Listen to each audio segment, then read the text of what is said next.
আসসালামু আলাইকুম। চলুন আজকে আমরা প্রিন্সিপালস অফ ট্যাক্সেশন বা আপনার প্রফেশনাল লেভেলের বিজনেস প্ল্যানিং, ট্যাক্সেশন অ্যান্ড কমপ্লায়েন্সের ভ্যালু এডেড ট্যাক্স বা ভ্যাট পর্ষণ নিয়ে আলোচনা করার চেষ্টা করি। শুরুতেই আমরা জাস্ট আজকে মেনলি একেবারেই বেসিকটা একটু আলোচনা করার চেষ্টা করব।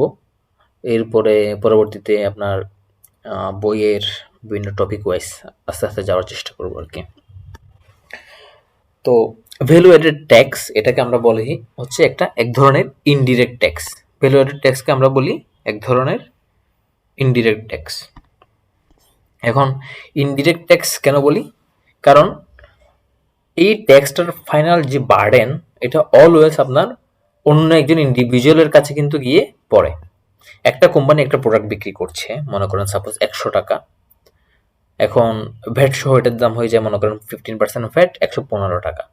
সে কিন্তু কাস্টমার থেকে আলটিমেটলি 115 টাকাই কিন্তু নিবে, তাই না? তো এই যে বার্ডেনটা, এই ট্যাক্সের বার্ডেনটা আলটিমেটলি যেহেতু অন্য একজন ইন্ডিভিজুয়ালের কাছে গিয়ে পড়ে, ফাইনাল কনজিউমারের কাছে গিয়ে পড়ে, এই জন্য এটাকে আমরা বলি ইনডিরেক্ট ট্যাক্স। পক্ষান্তরে আপনারা যদি ওইভাবে চিন্তা করেন যে আমরা ইনকাম ট্যাক্স যেটা, ওইটা কিন্তু আরেকজনের উপর বার্ডেন পাস হয় না কিন্তু। ওইটাতে মনে করেন আপনি 100 টাকা ইনকাম করছেন বা 50 টাকা ইনকাম করছেন, ওইখান থেকেই আপনি 20 টাকা কাকে দিয়ে দিতে হয়? গভর্নমেন্টকে দিয়ে দিতে হয়। 30 টাকা গভর্নমেন্টকে দিয়ে দিতে হয়। কিন্তু ভ্যাটের ক্ষেত্রে ওইরকম না। ভ্যাটের ক্ষেত্রে এটা আপনি কাস্টমার থেকে নিয়েই নেন আলটিমেটলি। তো এর এর কারণে এটাকে বলা হয় ইনডিরেক্ট ট্যাক্স। ঠিক আছে? ওকে।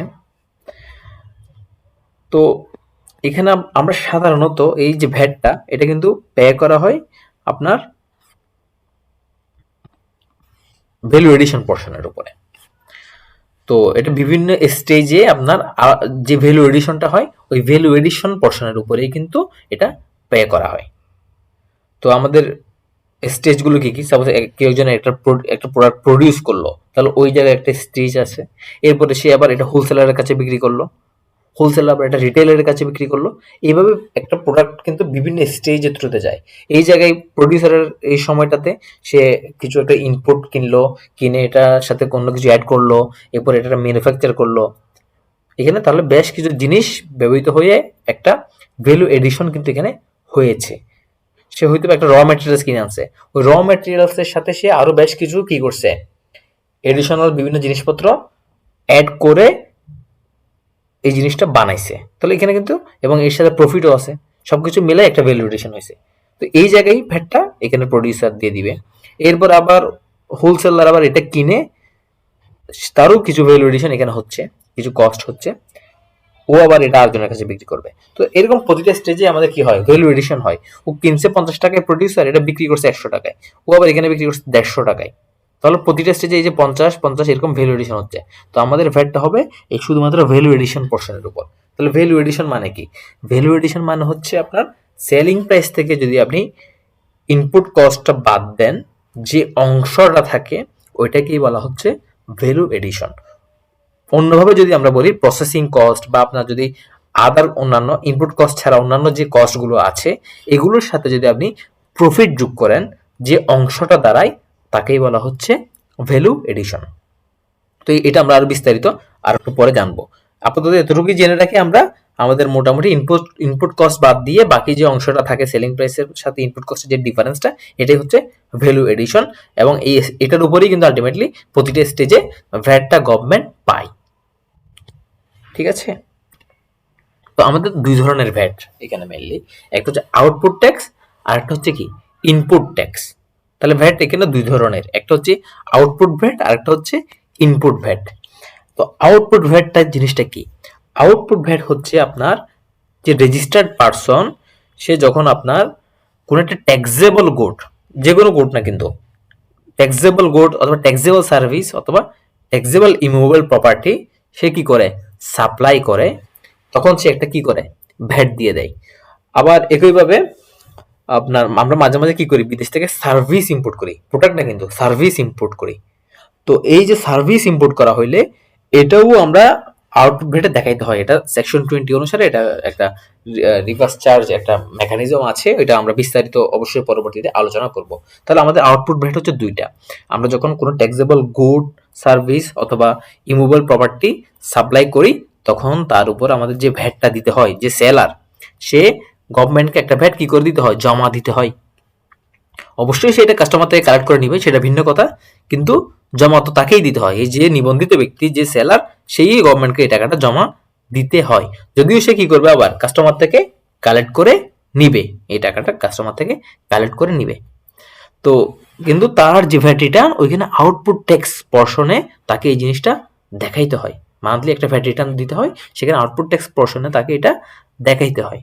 তাহলে এটা হচ্ছে তার আউটপুট ট্যাক্স, সেলারের জন্য আউটপুট ট্যাক্স। আবার এর বাইরে ইম্পোর্ট অফ ট্যাক্সেবল সার্ভিস, যেটা বলতেছি, যে কোনো একটা সার্ভিস সে বিদেশ থেকে ইম্পোর্ট করতেছে, এটাকেও এখানে দেখাইতে হয়। তো এই দুটো হচ্ছে আউটপুট ট্যাক্স। আবার তাহলে ইনপুট ট্যাক্স কি জিনিস? ইনপুট ট্যাক্স হচ্ছে আমরা যখন ইম্পোর্ট স্টেজে করি, কোনো কিছু কিনি, তখন যদি আমরা বিদেশ থেকে আমদানি করি, তখন আপনার কিছু ভ্যাট ওইখানে আপনার দিয়ে দিতে হয়। কাস্টমসের অ্যাসেসমেন্টের সময় কিছু ভ্যাট দিয়েই আপনি গোডসগুলো রিলিজ করতে হয়। তো ওই যে টাকাটা ওইখানে জমা দিতে হয়, ওইখানে যে ভ্যাটটা দিতে হয়, ওইটা হচ্ছে আপনার, যেহেতু এটা র মেটেরিয়ালস হিসেবে ইউজ হচ্ছে আপনার প্রোডাক্টে, তাহলে এটা হচ্ছে আপনার এক ধরনের ইনপুট। তো এই জন্য এটাকে বলা হচ্ছে ইনপুট ট্যাক্স, ইনপুট স্টেজে যেটা দিচ্ছেন। তবে এখানে একটা জিনিস, ওইখানে কিন্তু আমরা দুইটা জিনিস দিই।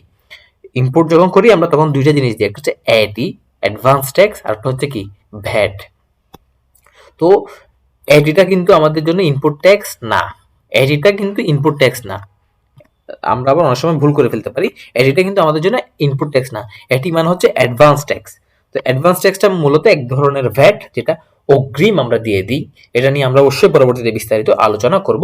তবে এতটুকু আমরা ধরে রাখি যে অ্যাডিটা ইনপুট ট্যাক্স না। ওকে, এগুলো নিয়ে অবশ্যই পরবর্তীতে আমরা বিস্তারিত আরো আলোচনা করব। তারপর হচ্ছে আমরা আরেকটা ভ্যাট দিই, সেটা হচ্ছে আমরা যখন লোকালি এই প্রোডাক্টগুলো কিনি, আমরা র মেটেরিয়াল যখন লোকালি কিনি, তখন আমার কি করতে হয়, 100 টাকার র মেটেরিয়ালস কিনলাম, কিন্তু পে করলাম 115 টাকা। তার মানে এই যে 15 টাকা, এটা ভ্যাট। তাহলে এটা যেহেতু আমার র মেটেরিয়ালস, এটা যেহেতু আমার ইনপুট, তাহলে এটাও আমার কি, ইনপুট ট্যাক্স। একইভাবে আমরা যখন ইম্পোর্ট করি, তখনও ওইটা র মেটেরিয়ালস আকারে ইম্পোর্ট করছি, ওইখানে আমরা যে ভ্যাটটা দিতে হচ্ছে অ্যাসেসমেন্টের সময়, ইনপুট ট্যাক্স। তাহলে ধরলাম যে আমরা যদি বিক্রি করি, কিছু সেলস করি, সেলসের জন্য যে ভ্যাটটা দিচ্ছি, এটা আউটপুট ট্যাক্স। আর ওই সেলসের জন্য যে ইনপুট আমরা বিভিন্ন সময় কিনছি, ওগুলোর উপর যে ভ্যাট, ওইটা হচ্ছে ইনপুট ট্যাক্স। এখন আমরা আসি আমাদের এখানে ভ্যাটটা কিভাবে নির্ণয় করা হয়। মনে করেন যে আপনার এবিসি লিমিটেড, আমরা মনে করি যে এবিসি লিমিটেড সে কি করছে, কিছু গুডস বিক্রি করতেছে 115 টাকায়, ইনক্লুডিং ভ্যাট। ভ্যাটের একটা মজার নিয়ম হচ্ছে, আমরা সাধারণত যখন প্রাইসটা করি, আমরা এটা ইনক্লুডিং ভ্যাট হিসেবেই সাধারণত প্রকাশ করা হয় আর কি। তো এখন আমাদের বলতেছে যে আমরা একটা গুডস বিক্রি করছি এবিসি লিমিটেড 115 টাকায়, ইনক্লুডিং ভ্যাট। তাহলে এখানে কত টাকার ভ্যাট আছে এর মধ্যে, কিভাবে বের করবেন? আপনি কি 115-এর উপর ডিরেক্ট 15% দিয়ে মাল্টিপ্লাই করবেন? না, কারণ এই 15% যে ভ্যাট, এটা কিন্তু এটার মধ্যেই, এই 115-এর মধ্যেই। তাহলে আমরা এটা ভ্যাট ফ্র্যাকশন করে কিন্তু করতে হবে। তাহলে এই 115-এর মধ্যে কিন্তু কি আছে, ভ্যাট সহ আছে, তাই না? তাহলে আমাদের ভ্যাট ফ্র্যাকশন কি, ভ্যাট ফ্র্যাকশন দিয়ে এই জিনিসটাকে আমরা মাল্টিপ্লাই করতে হবে। আমাদের ভ্যাট ফ্র্যাকশন কি, ভ্যাট ফ্র্যাকশন হচ্ছে VAT rate divided by 100 plus VAT rate. তাহলে আমাদের এখানে কনসিডারেশন কত? তাহলে এবার আমরা যদি কনসিডারেশনের সাথে ভ্যাট ফ্র্যাকশনটা কি করি, মাল্টিপ্লাই করি, তখনই আমরা ভ্যাটটা পেয়ে যাব। আমাদের কনসিডারেশন কত, 115 into VAT rate 15, VAT rate 15 divide by 100 plus 115, তাহলে আমরা পাইলাম হচ্ছে 15 টাকা। তাহলে এই 115 টাকার মধ্যে আমাদের এই যে 15% ভ্যাট মানে 15 টাকা অন্তর্ভুক্ত আছে। তো এখন এটা মানে আপনার 115, তার মানে এটা কিন্তু 115% আর কি। তো আমরা যদি 115%কে যদি আমরা কি করতে যাই, এটা ঐহিক নিয়মের ম্যাথের মতোই আর কি। 115% থেকে যদি আপনি 15% ভ্যাট আলাদা করতে চান, তাহলে 115কে 115 দিয়ে ভাগ দিতে হবে আর 15 দিয়ে গুণ দিতে হবে। মানে 115 এটা হচ্ছে তার মানে 100% প্লাস আপনার কি 15% ভ্যাট, তাই না? তাহলে এখানে হচ্ছে আমাদের 100% প্লাস 15% ভ্যাট, তাই না? তো এই 115 হয়েছে কিন্তু আলটিমেটলি 115%। তাহলে 115 ডিভাইডেড বাই 115, আমরা তাহলে 1% পেয়ে গেছি। তাহলে আমাদের আরো 15% ভ্যাট না, তাহলে আমরা 15%, তাহলে 15 দিয়ে গুণ দিব, তাহলে আমরা 15 টাকা ভ্যাট। আর আমাদের তাহলে ভ্যাট ছাড়া মূল্য কত? তাহলে এই 115 থেকে 15টা বাদ দিলে 100 টাকা হচ্ছে আমাদের ভ্যাট ছাড়া মূল্য।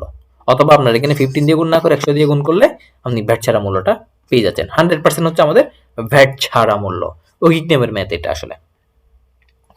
তাহলে আমাদের যেটা কনসিডারেশনের মধ্যে কি আছে? তাহলে এই যে কনসিডারেশনের মধ্যে কি আছে?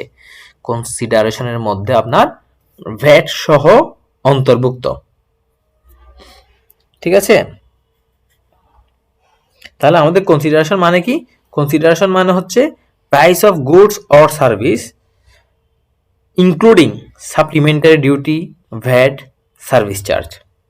তাহলে আমাদের এই যে কনসিডারেশন 115 টাকা, এটা এমন একটা জিনিস, এর মধ্যে এই প্রোডাক্টের দামটা আছে, প্লাস কোনো যদি সাপ্লিমেন্টারি ডিউটি থাকে ওইটাও আছে, ভ্যাটও আছে, সার্ভিস চার্জ নিলে ওইটাও কিন্তু এই 115 টাকার মধ্যেই আছে। সবগুলো যোগ করে আমার এই 115 টাকা বা কনসিডারেশনটা হয়েছে। কনসিডারেশনের ডেফিনেশনটাও ইম্পর্টেন্ট, এগুলো আমরা পরবর্তীতে ধাপে ধাপে জানবো। কিন্তু কনসিডারেশনের মধ্যে একটা জিনিস কিন্তু নাই। কি জিনিস? সেটা হচ্ছে ডিসকাউন্ট, এক্সক্লুডিং ডিসকাউন্ট। কনসিডারেশন কিন্তু ডিসকাউন্ট ছাড়া হয়। তো এখন এই প্রোডাক্টটা যদি মনে করেন আপনার এবিসি লিমিটেড এই উপরের এই প্রোডাক্টটা যদি 57.5 টাকায় বিক্রি করতো আফটার ইনক্লুডিং ভ্যাট, হ্যাঁ, তাহলে এটার আপনার ভ্যাট কত হইতো? তো এখানে দেখেন আপনার এজিউমিং ভ্যাট রেট অফ 15%, হ্যাঁ, এজিউমিং ভ্যাট রেট অফ 15%।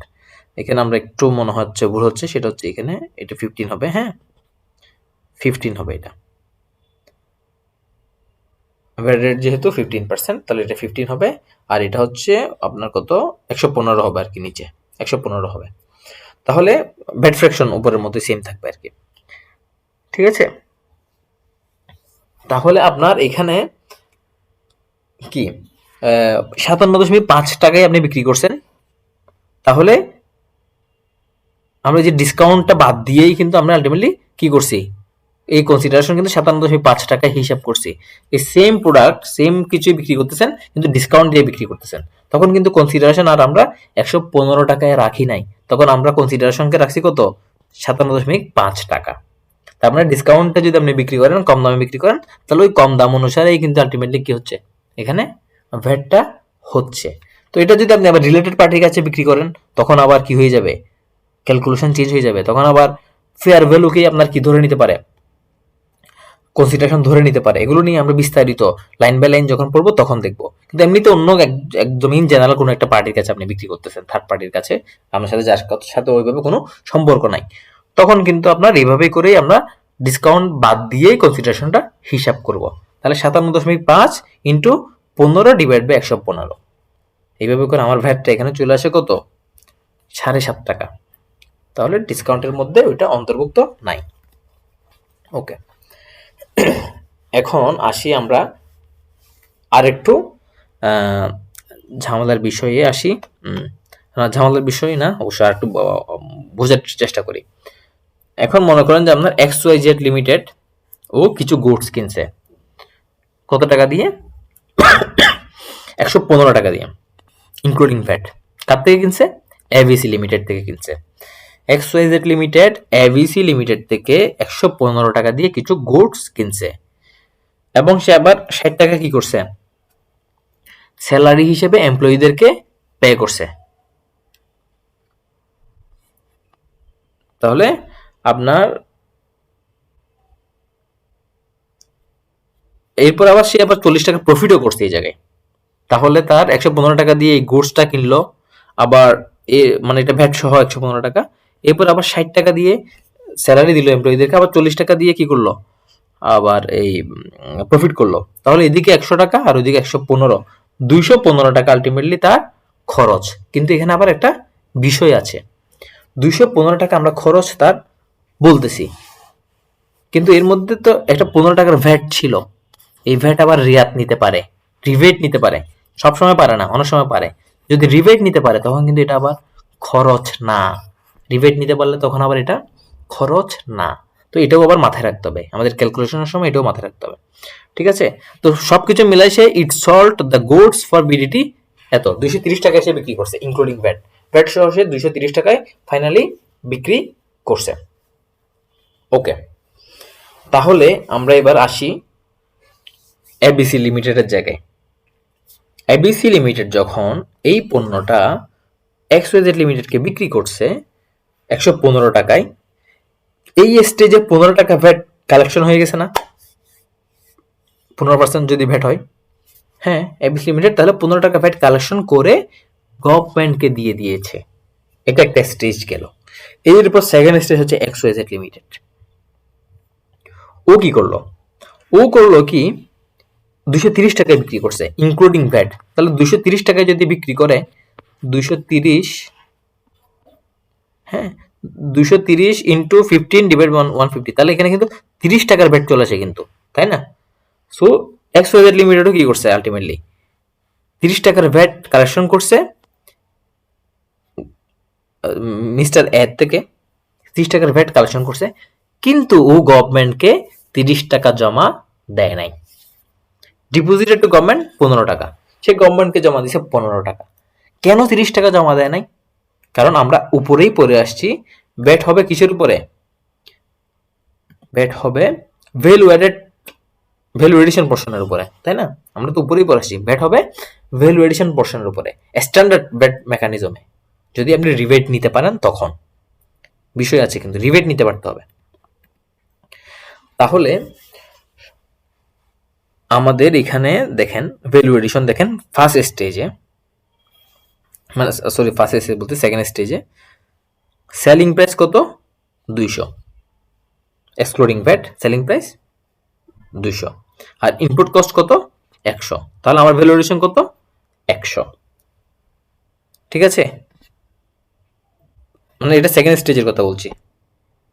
একইভাবে অন্যভাবে আমরা হিসাব করতে পারি না, অল্টারনেটিভ ফর্মুলা যেটা দিছি, যে সেলিং প্রাইস থেকে ইনপুট কস্ট বাদ দিয়ে, এটা একটা পদ্ধতি। আর একটা পদ্ধতি হচ্ছে কি আদার কস্ট এবং প্রফিট যোগ করা। তাহলে আদার কস্ট 60 টাকা স্যালারি দিছে, আর হচ্ছে প্রফিট 40 টাকা, 100 টাকা। তাহলে দুইটা মেথডেই আমরা কি করলাম? ভ্যালু এডিশন পোর্শনটা বের করলাম। তাহলে ভ্যালু এডিশন ইন্টু 15%, 100 ইন্টু 15%, 15 টাকা ভ্যাট। তাহলে সেকেন্ড স্টেজে আমার 15 টাকা ভ্যাট জমা হবে গভর্নমেন্ট ট্রেজারিতে। এটাই বেসিক্স। হ্যাঁ, তো এখন দেখেন এ কি করছে আসলে, এই 15 টাকায় গভর্নমেন্টকে জমা দিচ্ছে 30 টাকা না দিয়ে। কেন? কারণ এখানে একটা মেথড আছে, সেটা হচ্ছে আমরা যে 30 টাকা ভ্যাট আমি কালেক্ট করছি এবং গভর্নমেন্টকে জমা দিব, এটাকে বলা হচ্ছে আউটপুট ট্যাক্স। ওর সেলসের উপর 230 টাকার উপরে, ওর সেলসের উপরে আউটপুট ট্যাক্স। তো আউটপুট ট্যাক্সকে আমরা কি করব? ইনপুট ট্যাক্সটা রিবেট নিব বা রিয়াত নিব। গভর্নমেন্টকে বলবো যে ভাই তুমি আমার থেকে 30 টাকা কেন নিবা? আমি তো তোমাকে অলরেডি যখন পণ্যটা কিনতেছি তখন এবিসি লিমিটেড যে 15 টাকা গভর্নমেন্টকে জমা দিছে, এটা কার হয়ে জমা দিছে? আমার পক্ষ থেকে টাকাটা কালেক্ট করেই তো দিছে, তাই না? এই 15 টাকার বার্ডেনটা আমার উপর পড়লো না? এই 15 টাকার বার্ডেনটা তো এক্সওয়াইজেড লিমিটেডের উপর পড়ছে। তো ও এই 15 টাকার বার্ডেনটা থার্ড পার্টির উপর পাস করে দিতে হবে না? তো সেই জন্য সে কি করবে? থার্ড পার্টি থেকে 30 টাকা নিবে, নিয়ে 15 টাকা গভর্নমেন্টকে জমা দিবে, 15 টাকা গভর্নমেন্টকে জমা দিবে। আলটিমেটলি এক্সওয়াইজেড লিমিটেডের কোনো খরচ নাই। এই যে 15 টাকা গভর্নমেন্টকে জমা হয়েছে, এই জায়গায় 15 টাকা গভর্নমেন্টকে জমা হয়েছে, 15 এই যে 30 টাকা গভর্নমেন্টে জমা হয়েছে, এগুলো কার টাকা? ফাইনাল কনজিউমার মিস্টার এর টাকা। ও কিন্তু এখানে আলটিমেটলি 30 টাকার ভ্যাট দিছে, এটা ওর টাকা। জাস্ট এক্সওয়াইজেড লিমিটেড এখানে কিছুদিনের জন্য গভর্নমেন্টকে এবিসি কে দিছে 15 টাকায়, মাস 2 মাসের জন্য তার পকেট থেকে একটা ইনভেস্টমেন্ট আকারে গেছে। এটা আবার ঠিকই ও যখন পণ্যটা বিক্রি করে ফেলছে তখন মিস্টার এ থেকে পেয়ে গভর্নমেন্টকে 15 টাকা দিছে, বাকি ওর আগে যে 15 টাকা দিছিল ওটা রেখে দিছে। এই হচ্ছে বিষয় আর কি। ওদের কোনো কি নাই, ইম্প্যাক্ট নাই, মানে কোনো ক্ষতি নাই আর কি, যদি স্ট্যান্ডার্ড মেকানিজম কাজ করে, রিবেট নেওয়া যায়, রেয়াত নেওয়া যায়। এটা কিন্তু বারবার বলছি, রেয়াত যদি নেওয়া যায়। তাহলে এবার স্ট্যান্ডার্ড ভ্যাট মেকানিজমটা আমরা বুঝি। Producer, wholesaler, retailer, final consumer, অনেকজন কিন্তু এখানে আছে, বিভিন্ন স্টেজ। তো আমরা বলতেছি কি ভ্যালু এডিশন পোর্শনের উপরে হবে, ভ্যালু এডিশন পোর্শনের উপরেই ভ্যাট হবে। তাহলে প্রডিউসার কি করছে? একটা কি কিনছে? ইনপুট হিসেবে কিছু একটা কিনছে 100 টাকা দিয়ে, এক্সক্লুডিং ভ্যাট। ভ্যাট নাই কিন্তু, এক্সক্লুডিং ভ্যাট। এবার এটার উপরে 15 টাকা তাহলে সে ভ্যাট দিতে হচ্ছে, যার থেকে কিনছে তাকে, সে আবার গভর্নমেন্টকে দিয়ে দিবে। তাহলে আলটিমেটলি এই 100 প্লাস এই 15 টাকা, 115 টাকা হইল। এখন এরপরে এই প্রোডাক্টের উপর সে কিছু কাজ করছে, মানে প্রসেসিং করছে 10 টাকার, আবার 20 টাকার প্রফিটও করছে, তাহলে এই জিনিস সে বিক্রি করছে কততে? এক্সক্লুডিং ভ্যাট এটা বিক্রি করতেছে সে 100 প্লাস আপনার 10 প্লাস 20, 130 টাকা। B plus D plus E, এটা প্লাস এটা প্লাস এটা, তার মানে ভ্যাটটা কিন্তু আনতেছি না, আমরা ভ্যাটটা আনতেছি না, কারণ আমরা যদি ভ্যাট রেয়াত নিতে পারি, রিবেট নিতে পারি, তাহলে এটা তো আমার খরচ না, এটা তো থার্ড পার্টির কাছে গিয়েই পড়বে, শোল্ডারেই পড়বে, আমার ভাগে এটা পড়ে না। ঠিক আছে, তাহলে এই 130 টাকায় সে এটা বিক্রি করবে এক্সক্লুডিং ভ্যাট কিন্তু। ঠিক আছে, তাহলে এই যে আউটপুট 130 টাকা, এটার উপর তাহলে সে যখন বিক্রি করবে তখন তো আবার একটা ভ্যাট নিতে হবে না? এই যে আউটপুট মানে পরবর্তী পার্টির উপর কাছ থেকে তো সে ভ্যাট কালেক্ট করেই আলটিমেটলি বিক্রি করে গভর্নমেন্টকে ভ্যাট জমা দিবে, তাহলে এটা তো এক্সক্লুডিং ভ্যাট, আমরা এখানে এই ভ্যাটটাও কিন্তু আনি নাই। ঠিক আছে, এটা এক্সক্লুডিং ভ্যাট। তাহলে এই 130 টাকার উপরে সে এবার 15% ভ্যাট অ্যাড করে, মানে মনে করেন যে 19.5 টাকা এটা অ্যাড করলো, অ্যাড করার পরে সে এটা প্রায় 149.5 টাকায় সে টোটাল এটার সেল করলো 149.5 টাকায়। তাহলে এই স্টেজে গভর্নমেন্ট কত টাকা ভ্যাট পেল? এই স্টেজে গভর্নমেন্ট ভ্যাট পেল মেইনলি আপনার হচ্ছে জি মাইনাস সি, তার মানে হচ্ছে আমার এখানকার 19.5 টাকা ভ্যাট আর এখানকার 15 টাকা ভ্যাট, এই দুইয়ের যে ডিফারেন্স 4.5 টাকা, এই 4.5 টাকা ভ্যাট গভর্নমেন্ট পেল। কিন্তু তারপর আমরা এখানে 19.5 দেখাইছি কেন? কারণ এই স্টেজের যে আগের স্টেজ ছিল, প্রডিউসার তো কারোর কাছ থেকে এই র ম্যাটেরিয়ালসটা কিনছে, ওইখানেই তো এই 15 টাকার ভ্যাটটা কি হয়েছে, গেছে। তাহলে ওই 15 প্লাস এই 4.5 দুইটা মিলেই আমরা 19 টাকা দেখাইছি। তো এটা মেনলি কয়েকটা স্টেজের সমন্বয়, এই জন্য এখানে আমরা একটা স্টার দিয়ে দিয়েছি। হ্যাঁ, ঠিক আছে। তাহলে প্রডিউসার স্টেজ পর্যন্ত আমার গভর্নমেন্ট ভ্যাট কালেক্ট করছে কত? গভর্নমেন্ট পাইছে 19.5 টাকা। এরপরে এটা হোলসেলারের কাছে গেল, হোলসেলার এই জিনিসটা এক্সক্লুডিং ভ্যাট ছাড়া কত দিয়ে কিনছে? দুইটা প্রাইস, 130 টাকা আর একটা হচ্ছে 149.5 টাকা। তাহলে ভ্যাট ছাড়া কত দিয়ে কিনছে? 130 টাকায়, আর ভ্যাট কত? 19.5 টাকা। তাহলে 130 প্লাস এখানকার 19.5। ওকে, এরপরে গিয়ে আবার সে কি করলো? এই প্রোডাক্টের উপর কিছু কাজ করলো। ও কিনছে কিন্তু কত? আলটিমেটলি 149 টাকায় কিনছে আর কি, 149.5 টাকায় কিনছে, 130 প্লাস 19.5 ভ্যাট। ঠিক আছে, ওকে। তো এটার উপরে আপনি এবার কি করেন? কস্ট অ্যাড করেন, মানে ও আবার এটা কিছু প্রসেসিং কিছু করছে, যাই করুক, বা ডিস্ট্রিবিউশন চ্যানেলে তার খরচ হয়েছে, অনেক কিছু হতে পারে। এরপর আবার 15 টাকা প্রফিটও করছে। সব কিছু করার পরে তার এটা আলটিমেটলি খরচ বা মানে বিক্রির মূল্য দাঁড়ায় 180 টাকা। এই 20 টাকা যোগ করি নাই, কারণ এটা তার খরচ না, 180 টাকা। তো এই 180 টাকার উপরে 15% ভ্যাট অ্যাড করলো, ওকে, 27 টাকা। তাহলে আলটিমেটলি ভ্যাট ছাড়া তার 180 টাকা মূল্য, আর ভ্যাট সহ 207 টাকা। তো তাহলে এই স্টেজে গভর্নমেন্ট কত টাকা ভ্যাট পাচ্ছে?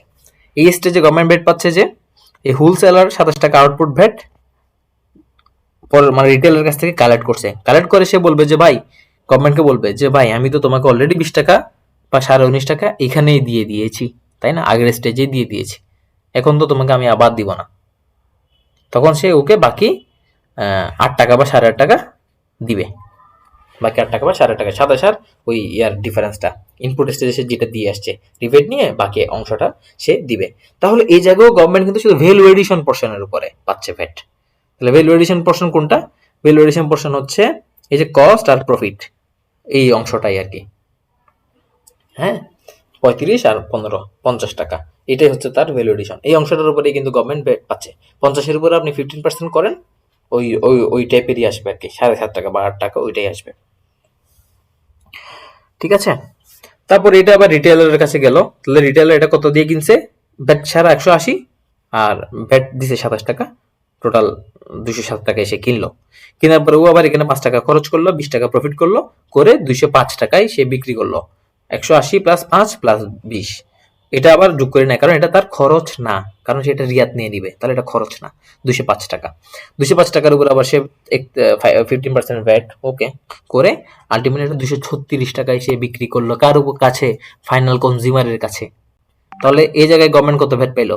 গভর্নমেন্ট, এই যে রিটেলার, সে বলবে যে ভাই তুমি আমি যদিও 31 টাকা ভ্যাট কালেক্ট করছি, কিন্তু আমি তো 27 টাকা আগেই দিয়ে দিছি, আগের স্টেজে 27 টাকা ভ্যাট মানে আমার হোলসেলারকে দিয়ে দিয়েছি, নিজের পকেট থেকে দিয়ে দিয়েছি, তখন তো আমি কারো কাছ থেকে ভ্যাট কালেক্ট করি নাই। তাহলে আমি যে এখন 31 টাকা ভ্যাট কালেক্ট করলাম, এর থেকে আমার এই 27 টাকা আমি উঠাই নিব, এরপরে বাকি যে 4 টাকা ওইটা আমি গভর্নমেন্টকে দিব, গভর্নমেন্ট এই 4 টাকায় আলটিমেটলি পাবে। তাহলে এই ফাইনাল কনজিউমার যে, সে আলটিমেটলি 205 টাকায় এই পণ্যটা কিনছে, আবার এর সাথে 31 টাকা ভ্যাটু দিছে, এক্সক্লুডিং ভ্যাট 205 টাকা, এর সাথে আবার 31 টাকা ভ্যাটু দিছে।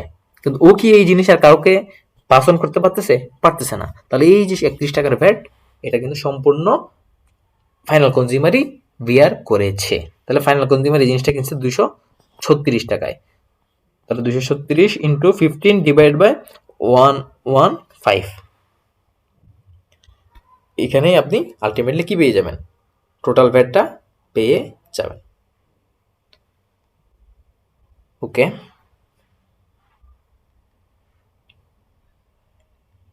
দুইশো ছত্রিশ ইন্টু 15 ডিভাইডেড বাই আপনার 115 ভ্যাট ফ্র্যাকশন দিয়ে, তাহলে মোটামুটি আপনি 31 টাকার কাছাকাছি একটা ভ্যাট অ্যামাউন্ট পেয়ে যাচ্ছেন। ওকে, তাহলে এবার হচ্ছে আমরা এবার আসি ভ্যাটের রেট নিয়ে। ভ্যাটের কিন্তু অনেক ধরনের রেট আছে। স্ট্যান্ডার্ড রেট, এটা হচ্ছে 15%, এটাকে আমরা বলি স্ট্যান্ডার্ড রেট। আবার একটা হচ্ছে কি জিরো রেট, এটা হচ্ছে 0% ভ্যাট। আবার আছে কি রিডিউসড রেট, হ্যাঁ অনেকগুলো রিডিউসড রেট আছে। আবার আছে কি স্পেসিফিক ভ্যাট, বিভিন্ন ধরনের। তাহলে স্ট্যান্ডার্ড রেট, এখানে এই মেকানিজমে আমরা তো কি করতে পারি? ইনপুট ভ্যাট যেটা, ওটা রিয়াত নিয়ে নিতে পারি না, রিভেট নিয়ে নিতে পারি না। তাহলে আমার এখানে ভ্যাটটা হয় কিসের উপরে?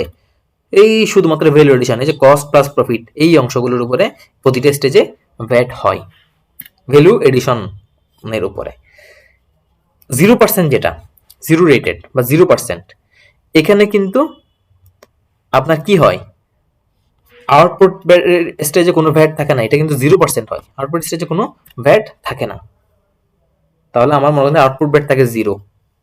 হ্যাঁ, কিন্তু আমি মনে করেন 100 টাকার গুডস কিনছি, ওকে না, মনে করেন আমি 15% ভ্যাট দিয়ে আসছি, 15 টাকা ভ্যাট দিয়ে আসছি, ঠিক আছে? তাহলে আমার আউটপুট ভ্যাট মাইনাস, আমরা তো কি করি, output VAT minus input VAT, এটাই তো আমার ভ্যাট, মানে সিম্পল ফর্মুলাটা যদি যাই, তাহলে আমার যদি আউটপুট ভ্যাট 0 হয়, যেহেতু আমার 0% বলতেছি, আমার ভ্যাট রেট 0 হয়, আর ইনপুট ভ্যাট যদি আমার হয় মনে করেন যে 15 টাকা, তাহলে আমি এই 15 টাকা কিন্তু গভর্নমেন্ট থেকে উল্টা পেয়ে যাচ্ছি আমি। এটা কিন্তু এক্সট্রা লাভ টাইপের একটা বিষয় আর কি আমার। হ্যাঁ, তো এখানে কিন্তু ভ্যাট হচ্ছে না, উল্টা ইনিশিয়ালি স্টেজগুলোতে যে ভ্যাটটা দেওয়া হয়েছে ওটা উল্টা ক্লেম ব্যাক হয়, উল্টা পেয়ে যায়, বুঝছেন? তো এটা মেইনলি এক্সপোর্টের ক্ষেত্রে হয়, এক্সপোর্ট যখন করি আমরা তখন এই জিরো রেটটা হয়। এর বাইরে আছে কি রিডিউস রেট। তো রিডিউস রেট গুলো কত? 5%, 7.5%, 10%, এগুলো মেইনলি মেজর রিডিউস রেট। এছাড়াও আরো 1.5 টু এরকম কিছু রেট আছে। আবার স্পেসিফিক ভ্যাট আছে। স্পেসিফিক ভ্যাট গুলো কি বলতেছে হচ্ছে আপনার ওই যে একটা নির্দিষ্ট কোয়ান্টিটির উপর নির্ভর করে এখানে ভ্যাট দিয়ে দেয়, প্রাইসের উপর না, কিন্তু কোয়ান্টিটির উপর নির্ভর করে। মনে করেন যে আপনার সিম কার্ড, প্রতিটা সিম কার্ডের উপর এখন 300 টাকা করে ভ্যাট মনে করেন। সিম কার্ড আপনি 1 টাকায় বিক্রি করেন, 2 টাকায় বিক্রি করেন, 50 টাকায় বিক্রি করেন, যে দামেই করেন, আপনার প্রতিটা সিম কার্ড অনুসারে সে 300 টাকা করে ভ্যাট নিয়ে নিবে। বা প্রতি 1000 ইটের উপরে মনে করেন আপনার 450 টাকা ভ্যাট নিয়ে নিবে। প্রতি মেট্রিক টন আপনার রডের উপরে আপনার মনে করেন যে 1400 টাকা করে আপনার ইয়া নিয়ে নিবে, ভ্যাট নিয়ে নিবে। তো এখানে কিন্তু আপনার এই যে আমরা কি করতেছি, এই যে গভর্নমেন্ট পাচ্ছে বলতেছি না, 8 টাকা পাচ্ছে, কিভাবে 27 মাইনাস 20 এভাবে করি তো, মানে 8 টাকা পাচ্ছে বলতেছি, মানে ইনপুট ক্লেম করতেছে, জি মাইনাস সি বলতেছি, ইনপুট ভ্যাট ক্লেম করতেছে। কিন্তু আপনার যখন রিডিউস রেট হয় তখন কিন্তু এইভাবে আমরা ইনপুট ভ্যাট ক্লেম করতে পারি না, ইনপুট ভ্যাট ক্লেম করতে পারি না। তখন আমার কি হয় আলটিমেটলি? তখন আমার এই যে 20 টাকা, এই যে 15 টাকা, বা সরি এই যে 20 টাকা যে ভ্যাট দিলাম এটাও ভ্যাট, এই যে 27 টাকা এটাও আবার ভ্যাট হয়ে যায়, বুঝছেন? তখন আবার রেটটা কিন্তু কম হচ্ছে, এটা ঠিক যে এটা 15% হচ্ছে না, তখন এগুলো 5%, 7.5, 10% এভাবে কম রেটে হচ্ছে, কিন্তু খরচ কিন্তু আলটিমেটলি বেড়ে যাওয়ার একটা পসিবিলিটি আছে। কারণ ইনপুট স্টেজেও আমার যে ভ্যাটটা দিয়ে আসছি ওটা কি পাই না, রিয়াদ পাই না। তাহলে আলটিমেটলি আমার হোল অ্যামাউন্টের উপরে আলটিমেটলি ভ্যাট হয়, কোনো ধরনের রিয়াদ পাওয়া যায় না, এবং এমনকি ভ্যাটের উপর ভ্যাট হয়। এই যে ইনপুট ট্যাক্স যেটা, এটা তার কস্ট হয়ে যায়, তখন এটার উপর আলটিমেটলি ভ্যাট হয়, ভ্যাটের উপর ভ্যাট। হ্যাঁ, এই সিচুয়েশনের মতো এই ধরনের সিচুয়েশন হয়ে যায় আর কি। স্পেসিফিক ভ্যাটের ক্ষেত্রে এইভাবে সেম আর কি। তো এতক্ষণ তো বললাম একটা বিষয়, এবার আসি আর একটু ঝামেলাপূর্ণ বিষয়। ঝামেলাপূর্ণ বিষয়টা কি, আপনার কিছু উইথ হোল্ডিং এন্টিটি আছে, কিছু উইথ হোল্ডিং এন্টিটি আছে। আমরা তো স্বাভাবিকভাবে বলছি কি যে প্রডিউসার সে আপনার 130 টাকার একটা ব্যাট ছাড়া গুডস 130 টাকা, ব্যাট সহ এটা 150 টাকা বিক্রি করলো, বিক্রি করে গভর্নমেন্ট হোলসেলার থেকে সে 20 টাকার ভ্যাট কালেক্ট করে গভর্নমেন্টকে জমা দিয়ে দিবে। নর্মাল প্রসিজিওর বলছি ওইটা, যে এই 20 টাকার ভ্যাটটা ও গভর্নমেন্ট থেকে কালেক্ট করে, সরি হোলসেলার থেকে কালেক্ট করে গভর্নমেন্টকে জমা দিয়ে দিবে, নর্মাল বলছি সেটা। কিন্তু বাস্তবে কিন্তু সিচুয়েশনটা ভিন্ন হয়ে যায়। কিভাবে ভিন্ন হয়, অনেক ধরনের উইথ হোল্ডিং এন্টিটি আছে। কারা কারা, গভর্নমেন্ট এন্টিটি যারা, বা আপনার এনজিও অ্যাফেয়ার্স ব্যুরো মধ্যে দ্বারা অ্যাপ্রুভড যে এনজিও গুলো আছে এরা, অথবা social service NGO affairs bureau আর ডিপার্টমেন্ট অফ সোশ্যাল সার্ভিস দ্বারা যারা আপনার অ্যাপ্রুভ, সমাজসেবা অধিদপ্তর। এছাড়া হচ্ছে আপনার bank, insurance, similar financial institution এরা, সেকেন্ডারি আর হায়ার এডুকেশন ইনস্টিটিউশন, অথবা লিমিটেড কোম্পানি, এটা আমাদের বেশি, মানে বেশিরভাগ কোম্পানি তো লিমিটেডই আলটিমেটলি। তো এই লিমিটেড কোম্পানিগুলা, অথবা এটা নতুন আসছে অন্যান্য এমন কোনো অর্গানাইজেশন যাদের 10 কোটি টাকার উপরে অ্যানুয়াল বিক্রি আছে, বা টার্ন ওভার 10 কোটি টাকার উপরে, অ্যানুয়াল সেলস 10 কোটি টাকার উপরে, ঠিক আছে। তো এর হচ্ছে উইথ হোল্ডিং এন্টিটি। তো ওদের কাছে যখন আপনি পণ্য বিক্রি করবেন, ওরা কি করবে, এদের উপর একটা রেসপন্সিবিলিটি আছে, সেটা কি, ভ্যাট ডিডাকশন করার, পেমেন্ট করার সময় ভ্যাট ডিডাকশন করার একটা রেসপন্সিবিলিটি আছে। তো আমরা তো বলে আসছি যে একজন প্রডিউসার সে 100 টাকায় যদি একটা পণ্য বিক্রি, 115 টাকা, 100 টাকায় যদি একটা পণ্য বিক্রি করতে হয়, সেটা 115 টাকায় বিক্রি করবে, 15 টাকা ভ্যাট সহ নিয়ে এটা গভর্নমেন্টকে জমা দিয়ে দিবে। হোলসেলার থেকে 15 টাকা কালেক্ট করে সে গভর্নমেন্টকে জমা দিয়ে দিবে, এটা এভাবে তো বলছি। কিন্তু এই যে হোলসেলার, সে যদি আবার কি হয়, উইথ হোল্ডিং এন্টিটি হয়, সে প্রডিউসারকে আর 115 টাকা জমা, 115 টাকা দিবে না। সে বলবে যে ভাই, আমি তো একজন উইথ হোল্ডিং এন্টিটি, আমি তো একজন উইথ হোল্ডিং এন্টিটি, গভর্নমেন্ট তো আমাকে দায়িত্ব দিয়েছে তোমাকে পেমেন্ট করার সময় ভ্যাটের টাকাটা কেটে রেখে আমি গভর্নমেন্টকে জমা দিয়ে দেওয়ার জন্য। মানে এই যে হোলসেলার, তার কাছেই দায়িত্ব দেওয়া আছে, সেই কেটে সেই গভর্নমেন্টকে জমা দিয়ে দিবে। বুঝতে পারতেছেন বিষয়টা? তাহলে ও কিন্তু আর ওকে 115 টাকা দিবে না, ওকে দিবে 100 টাকা, ওকে দিবে 100 টাকা, আর 15 টাকা সে সরাসরি গভর্নমেন্টকে দিবে, সরাসরি গভর্নমেন্টকে দিবে। এই হচ্ছে অবস্থা আর কি। তাহলে উইথ হোল্ডিং এন্টিটি কি করবে, ভ্যাট কেটে রাখবে। তো এখানে দুই ধরনের বিষয় আছে, এখানে দুই ধরনের বিষয় আছে। তাহলে VAT deducted by the entity at the time of paying to supplier. মনে করেন আপনি একজন উইথ হোল্ডিং এন্টিটি, এই যে হোলসেলার যে, সে মনে করেন একজন উইথ হোল্ডিং এন্টিটি, ও প্রডিউসারের কাছ থেকে যে ভ্যাটটা কেটে রাখলো, এটা কি, এটা সে গভর্নমেন্টকে জমা দিতে হবে না, জমা দিতে হবে। তাহলে এটাকে বলা হচ্ছে আপনার ইনক্রিজিং অ্যাডজাস্টমেন্ট, এটাকে বলা হচ্ছে ইনক্রিজিং অ্যাডজাস্টমেন্ট। গভর্নমেন্টকে জমা দিতে হবে, তার মানে বাড়াইতে হবে আর কি ভ্যাট লাইবিলিটি আপনার, তাই না? আপনি তো এটা জমা দিতে হবে, তাহলে এটা হচ্ছে আপনার ইনক্রিজিং অ্যাডজাস্টমেন্ট। আবার এই হোলসেলার যখন এই পণ্যটা মনে করেন একজন রিটেলারের কাছে বিক্রি করলো, সেও আবার উইথহোল্ডিং এন্টিটি, সে আবার একে পে করার সময় আবার কি করে রাখছে, ভ্যাট কেটে রাখছে। অনেক মেকানিজম আছে, আমরা ম্যাথ দিয়ে বুঝলে আর একটু বুঝতে পারবো। তখন আবার এটা কি হবে, ও তো এই টাকাটা পায় নাই, কার কাছ থেকে, রিটেলারের কাছ থেকে ওই ভ্যাটের টাকা তো পায় নাই, কিন্তু গভর্নমেন্টকে তো সে আউটপুট ট্যাক্সে ঠিকই দিয়ে দিতে হবে। তখন সে গভর্নমেন্টকে বলবে, দেখেন আমি আউটপুট ট্যাক্সে দেখাচ্ছি ভ্যাট, কিন্তু আমার ওই টাকাটা তো ওকে দিই নাই, ও তো আমাকে দেয় নাই, ও আমাকে একটা চালান দিছে, ওই চালান দিয়ে আপনি ডিক্রিজিং অ্যাডজাস্টমেন্ট নেবেন, মানে ভ্যাট লায়াবিলিটিটা কমাবেন। ম্যাথ দিয়ে দেখি, তাহলে বুঝতে সুবিধা হবে আর কি, ম্যাথ না দিয়ে না দেখলে বোঝা কঠিন। তাহলে আমাদের যে ভ্যাট পেয়েবল, এই সূত্রটা আমরা এতক্ষণ ছিলাম কতটুক, এই সূত্রটা আমরা এতক্ষণ ছিলাম হচ্ছে output VAT minus input VAT পর্যন্ত। এবার এই সূত্রটাকে আমরা এক্সটেন্ড করি। এখন আমাদের পিকচারে চলে আসতেছে কে কে, ইনক্রিজিং অ্যাডজাস্টমেন্ট আর হচ্ছে ডিক্রিজিং অ্যাডজাস্টমেন্ট। এই দুইটা জিনিস আমাদের সাথে যুক্ত হচ্ছে। আজকেটা আমরা আসলে বেসিক আলোচনা করছি, মানে চ্যাপ্টারের টপিক ধরে যাচ্ছি না। সো অনেক দূর পর্যন্ত হয়তো চলে গেছি বা অনেক কাজ পর্যন্ত চলে আসছি, মানে কতটুকু জানি না আমি। সো যাই হোক, আলোচনা করি। তাহলে আমরা একটা ম্যাথ দিয়ে দেখলে জিনিসটা বোঝাটা একটু সুবিধা হবে।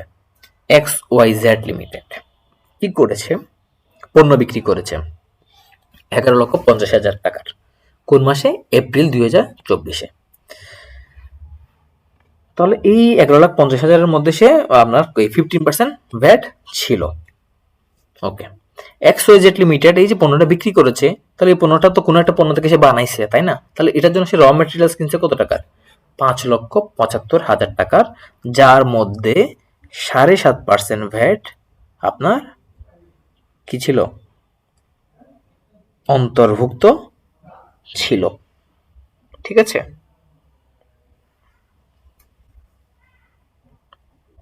7.5% না, ধরেন এটাও 15%ই ধরেন।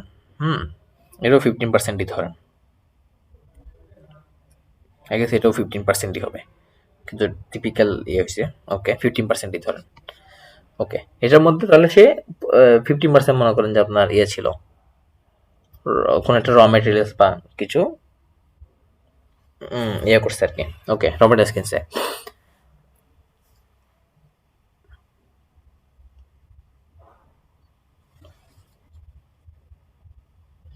আচ্ছা, এখানে আসলে তাহলে এখানে হয়তো বা আমাদের এই যে ম্যাথের এখানে ক্যালকুলেশন কিছু চেঞ্জ আসবে।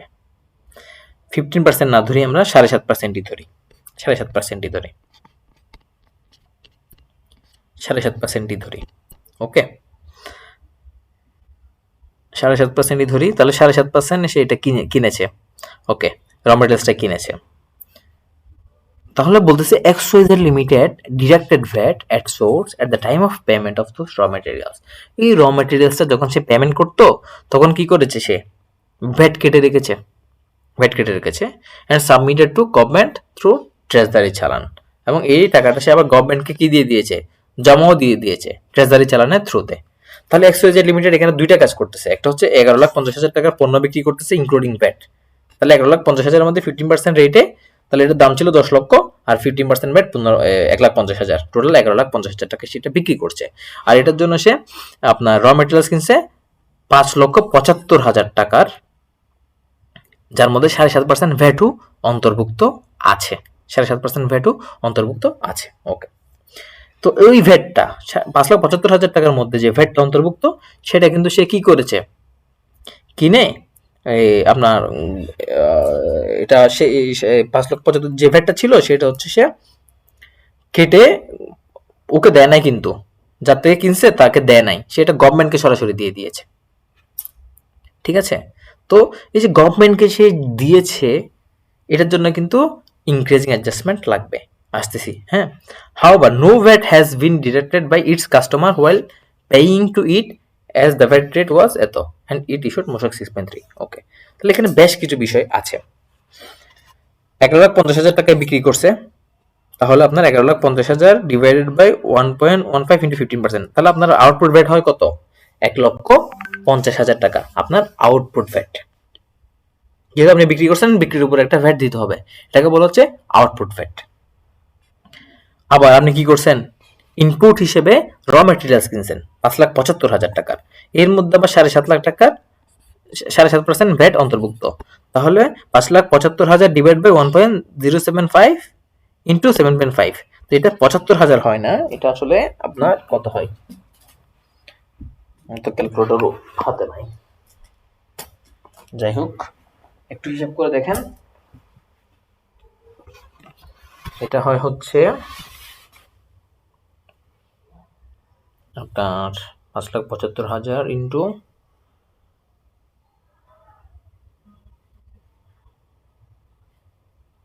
0.075 ইন্টু 7.5, তাহলে এটা হয় হচ্ছে আপনার 40,000 সামথিং। হ্যাঁ, 40,116 মনে করেন, 40,116 টাকা। ওকে, তাহলে সে 11,50,000 টাকায় বিক্রি করছে, এর মধ্যে 1,50,000 টাকা ভ্যাট যেহেতু সে কালেক্ট করছে, কাস্টমার থেকে কালেক্ট করে নিয়েছে, কাস্টমার তো কিছু কাটে নাই। এখানে বলতেছে no VAT has been deducted by its customer. কেন কাটে নাই? বেশ কিছু কারণে এটা কাটতে পারবে না। কাস্টমার, প্রথম কথা হচ্ছে কাস্টমার যদি উইথ হোল্ডিং এন্টিটি না হয় তাহলে তো কাটবে না, এটা একটা কথা। আবার আরো অন্যান্য নিয়ম কারণ আছে, এগুলো আমরা পরবর্তীতে আরো বিস্তারিত জানবো। অন্য কি কারণে কাটে নাই সেটা হচ্ছে এটার ভ্যাটের রেটটা হচ্ছে 15%, এবং এটা একটা গুডস এবং সার্ভিসের মধ্যে কিন্তু ডিফারেন্স আছে। গুডস এর ক্ষেত্রে যদি ভ্যাট রেট 15% হয় এবং ভ্যালিড মূসক 6.3 বা ট্যাক্স ইনভয়েস বলা হয় এটাকে, ভ্যাট চালান বলা হয়, এটা যদি থাকে তখন কিন্তু আপনার ভ্যাট কাটা যায় না। এটা হচ্ছে আপনাদের উচ্চ ভ্যাট কর্তনের যে এসআরওটা আছে 240 বিধিমালা, ওইখানে আমরা দেখবো বিস্তারিত। তাহলে এই জন্য সে ভ্যাট কাটে নাই, কে? কাস্টমার। তাহলে সে ভ্যাট, কাস্টমার কিন্তু কোনো কি কারণ নাই ভ্যাট কাটে নাই, সে 1,50,000 টাকা আপনাকে দিয়ে দিয়েছে, XYZ কে দিয়ে দিয়েছে। তো XYZ আউটপুট ভ্যাট হিসেবে এই 1,50,000 টাকা গভর্নমেন্টকে পে করে দিবে, সেজন্য 1,50,000 টাকা এখানে প্লাস অ্যামাউন্ট হিসেবে সে আউটপুট ভ্যাটে দেখাইছে। তো কাস্টমার তো তার কাছ থেকে কিছু কাটে নাই। কাস্টমার যদি 1,50,000 টাকা তাকে না দিত তখন সে কি করতো? কাস্টমার যদি না দিয়ে গভর্নমেন্টকে সরাসরি দিয়ে দিত, তাকে একটা চালান দিয়ে দিত, সে তখন এই চালানের এগেইনস্টে এখানে 1,50,000 টাকা কি নিত? ডিক্রিজিং অ্যাডজাস্টমেন্ট নিত। হ্যাঁ, এখন তার ডিক্রিজিং অ্যাডজাস্টমেন্ট নেওয়ার সুযোগ নাই, কারণ কাস্টমার তাকে টাকা দিয়ে দিয়েছে। তখন সে আর ডিক্রিজিং অ্যাডজাস্টমেন্ট নিবে না, জাস্ট এখানে 1,50,000 দেখাবে, এতটুকুই। ঠিক আছে, ওকে। ডিক্রিজিং অ্যাডজাস্টমেন্ট আর নিবে না, তাহলে ডিক্রিজিং অ্যাডজাস্টমেন্ট 0। এটা তো প্রথম কাজ আমাদের শেষ, বিক্রির কাজটা। এবার আসি র মেটেরিয়ালস কিনেছি ওই পোর্শনে। তাহলে এই যে র মেটেরিয়ালস কিনেছি 5,75,000, তাহলে এইখানে আমি একটা ভ্যাট দিছি না? একটা ভ্যাট কিন্তু দিতে হচ্ছে। এই ইনপুট ভ্যাট যেটা আপনার 40,116 টাকা, এটা আমি কি পাবো? রিয়াদ পাবো। কেন রিয়াদ পাবো? কারণ আমার আউটপুট ভ্যাট 15%, আমার আউটপুট ভ্যাট 15%, সেজন্য আমি রিয়াদ পাবো। 0% হলেও রিয়াদ পেতাম, কিন্তু মাঝামাঝি অন্যান্য রেটগুলোর সময় আবার রিয়াদ পাই না। তাহলে আমি রিয়াদ পাবো, তাহলে আমি এটা রিয়াদ নিলাম, মাইনাস কমাই নিলাম আর কি, ভ্যাট লাইবিলিটি কমাইলাম। কেন কমাচ্ছি? কারণ ভাই আমি 1,50,000 টাকার ভ্যাট যদিও কাস্টমার থেকে পেয়েছি, কিন্তু আমরা তো ভাই ইনিশিয়ালি 40,000 টাকার ভ্যাট এই র মেটেরিয়ালস গুলো কেনার সময় দিয়ে আসছি, তাই না? এটা তো আমি নিজের পকেট থেকে দিব না, আমি কাস্টমার থেকে যে 1,50,000 পাচ্ছি ওখান থেকে এটা রেখে দিব। তাহলে আলটিমেটলি গভর্নমেন্ট 1,50,000ই পাবে। শুরুতে 40,111 টাকা পাইছে, আর নতুন করে 1,50,000 আর 40 যে ডিফারেন্স ওই অংশটা পাবে। ঠিক আছে, তাহলে 1,50,000 মাইনাস 40,116। ওকে, এখন আমরা আবার আরেকটা কথা বলতেছি, সেটা হচ্ছে এই টাকাটা, ইনপুট ভ্যাটের এই টাকাটা আমি কি করছি? XYZ limited deducted VAT at source at the time of payment of those raw materials. এই টাকাটা আমি কাকে দিই নাই? এই আমার যে যাতে কিনছি, যে সাপ্লায়ার ছিল তাকে আমি আমার জমা দিই নাই, আমি তার থেকে আবার কেটে রেখেছি, কারণ আমি একজন উইথ হোল্ডিং এন্টিটি। গভর্নমেন্ট আমাকে দায়িত্ব দিয়েছে, আমি যদি কারো কাছ থেকে এভাবে কিছু কিনি, কেটে রাখার কিছু নিয়ম কারণ আছে, এগুলো বিস্তারিত জানবো পরে। তো আমাকে এখানে কেটে রাখতে হবে। কেটে রাখতেছি কেন? কারণ এখানে ভ্যাট রেট 7.5%।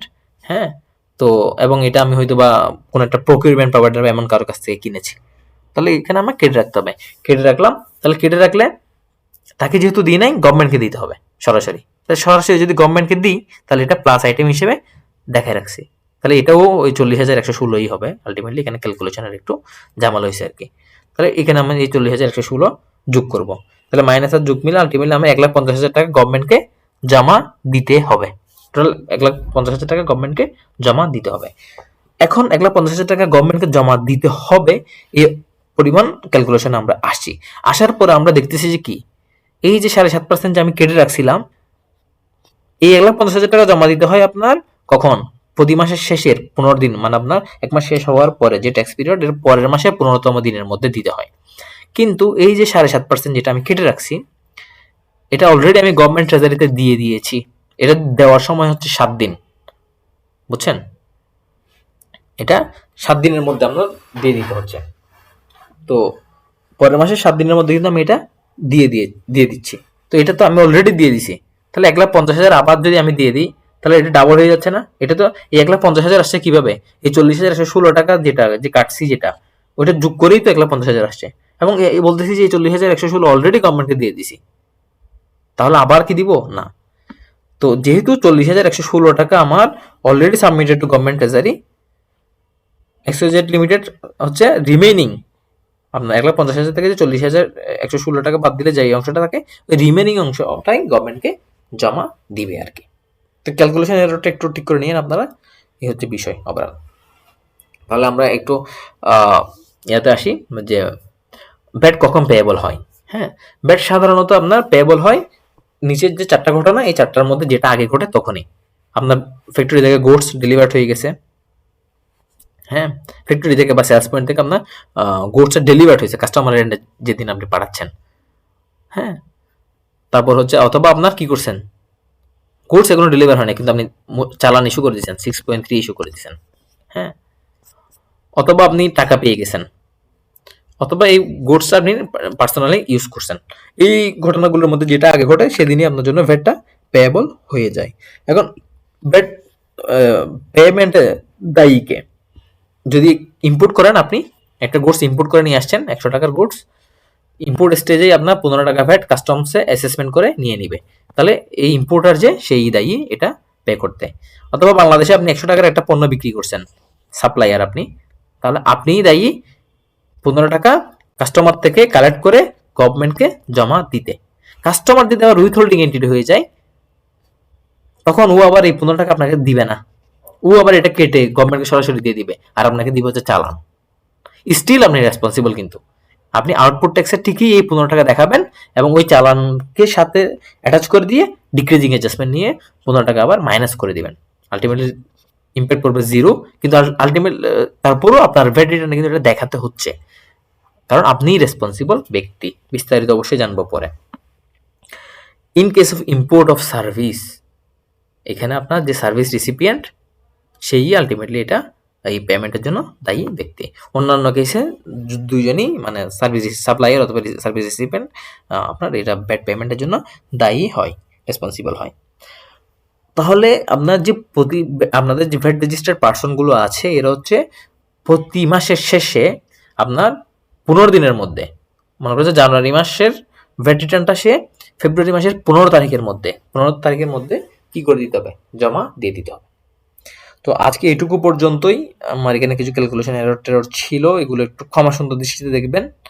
আমি পরবর্তীতে অবশ্যই একটু স্লাইডগুলো ক্রস চেক করে নিয়েই আসার চেষ্টা করব। যাই হোক, আজকে এটুকুই ছিল। আমরা অবশ্যই পরবর্তীতে টপিক ওয়াইজ আলোচনা করার চেষ্টা করব ইনশাআল্লাহ। আসসালামু আলাইকুম।